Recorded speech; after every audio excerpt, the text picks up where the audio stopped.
Well, hello, ladies and gentlemen. This is Eddie Marcus for the third time this day. I hope this is my last time for today. I was just having a conversation with a friend of mine, and we were laughing about the realities of these missions and these efforts that I've been making. It was kind of comical. I thought I'd share it with you. I guess on one scale, I should be thankful for you, the American people, for choosing to stay in bondage and to be a slave to the American way.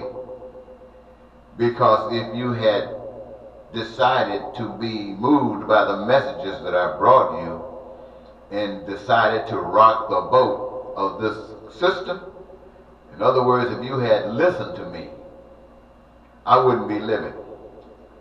This system, the American way, does not play that. It has been scheming for a long time, trying to act like it was a godly nation.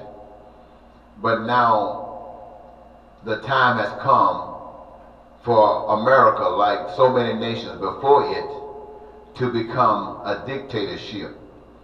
That is why Donald Trump is in office. That is why the Republican Party is backing him all the way.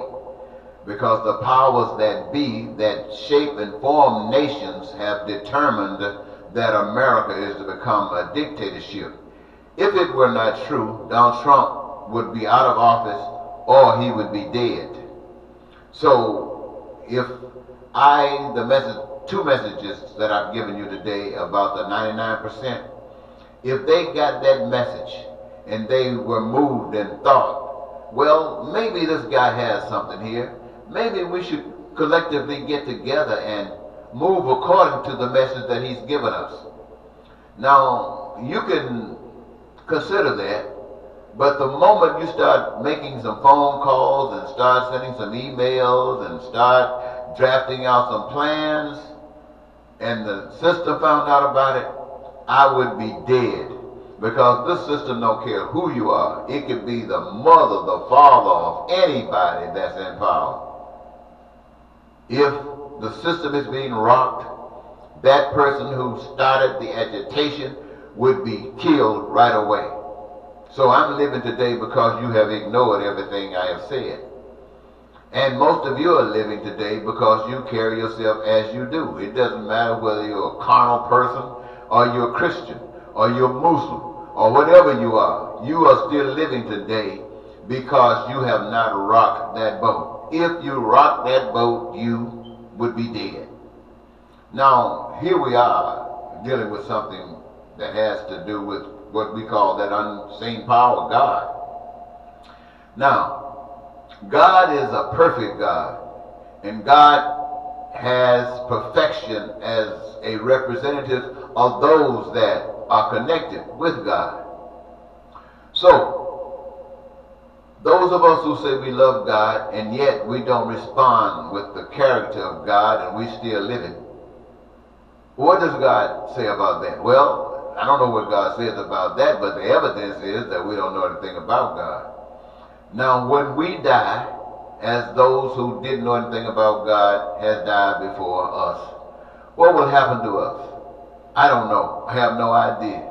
It's good to think that we will be received into something really special, but we don't know that. In fact, we don't even know if there's anything after this. But we do know that if you changed, whoever started the change would be dead. But if you carried it forward, you would be blessed. So a question might come to mind, are you worth my death? Of course you're worth my death.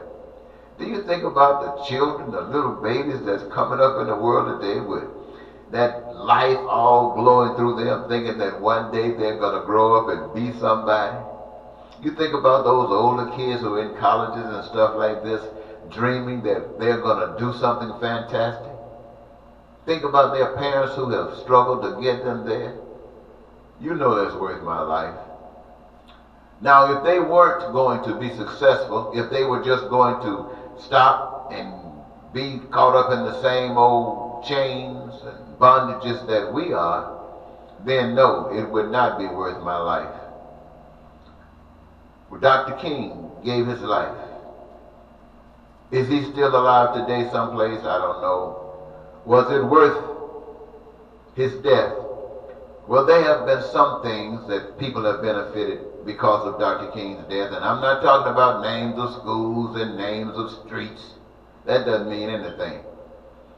When it comes down to Jesus losing his life, assuming that it's a true story, was it worth it? Well, Dr. King thinks so.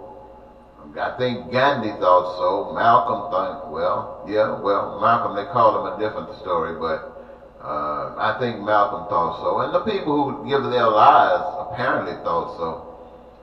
But the rest of us, nah, we haven't thought so. And so the message that I've given to the 99%ers, the message is true.